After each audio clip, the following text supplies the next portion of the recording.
Hello everybody, my name is Ron Weber and welcome to the Social Media Insights for Better Metrics and Measurement. This is a presentation meant for Weber International University for the President and Vice President. Today we're going to try to find out how we could take advantage of all the social media activity and see if we can convert that to more tuition or either alumni donations. Today we're going to be talking about the purpose of this report. We want to do a fan analysis. Who are the people who are interactive in our social media? We want to do a visibility analysis to see who is actually out there involved in it. Is it alumni? Is it the parents? Or is it the students? We're also going to take a look at the posts analysis to find out what posts work, what ones don't. Is it the videos that work best? Is it about the professors? Is it about the alumni? See, this is the things that we want to find out. And then in the end, I would like to provide my recommendations. A little bit of a background information why we're putting this together. Higher education faces quite a number of challenges these days. For example, increasing competition for the best students, growing operating costs, declining number of high school students, changing student profiles and demographics, and of course, the shrinking budgets of the states and alumni donations. So our goal here is so we could share this information across different departments in the hope that each one can operate more efficiently. For example, we want to decrease campaign cost while increasing the response rates. By blending all the data, we have some key factors that we'll come up with. For example, understand which students are likely to withdraw from the university so we can improve our retention strategies. Concentrate on the students who fall into the segments that need more assistance or maybe existing signs of dropping out. See, we want to better understand the students' retention patterns and which ones stay and which ones don't. So let's get into it.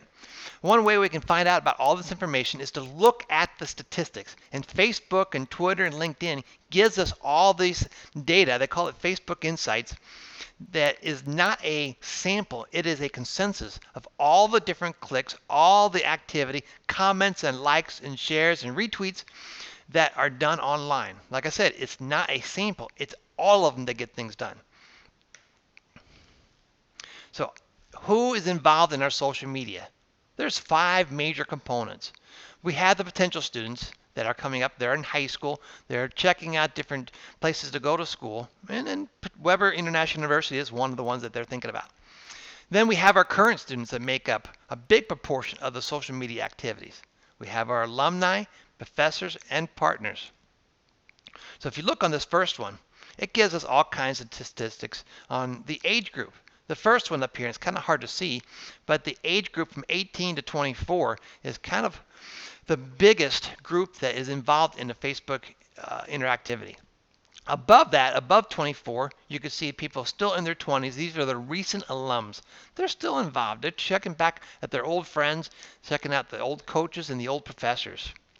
But below that, which is very important, this is what I find very interesting, is it's kind of difficult to see, but you can see where all the posts are coming from, what countries and what states. As you might have guessed, a whole lot of them come from the United States. In fact, the majority of them. But if you look down, you could see there's a big proportion of them coming from Brazil, India, United Kingdom, and Mongolia. These key insights tells us important things. For example, we're gradually improving our brand recognition. We're starting to see more impressions. More people are seeing the brand name Weber International University. And people are starting to share our content on social media. So we want to find out on social media which type of posts get the most likes. Which type of posts get the most comments. What day of the week? What time of the year do people post mostly? In the school year, you expect a lot of people to be commenting probably during the fall or during the spring. And contrary to what you might believe, it is very important that you're going to see a lot of people during football season and not as much necessarily during the baseball season. Facebook Insights will tell us which post got the most impressions. In this case, there was one situation where one of the Weber alums, who is now a graduate and plays for Brazil in the Pan American Games as a bowler, and he won gold. University posted that and got the most hits, and that just happened in the last 2 weeks.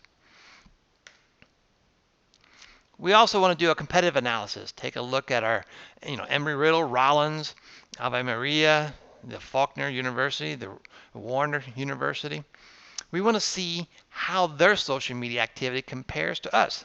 So what we've done is employed Rival IQ.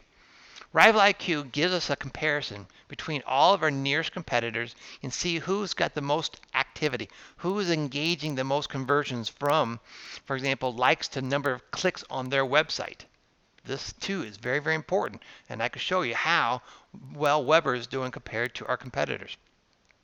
Okay, we want to know which posts get shared the most, which of our posts get the most impressions, and in what kind of content, whether it be video, our photos, are the impressions broken down per country. Again, this is another looking site that tells you which posts throughout the last 90 days get the most responses. But now, let's switch over this and compare Facebook Insights, for example, to the website analytics. This is Weber International University's website analytics.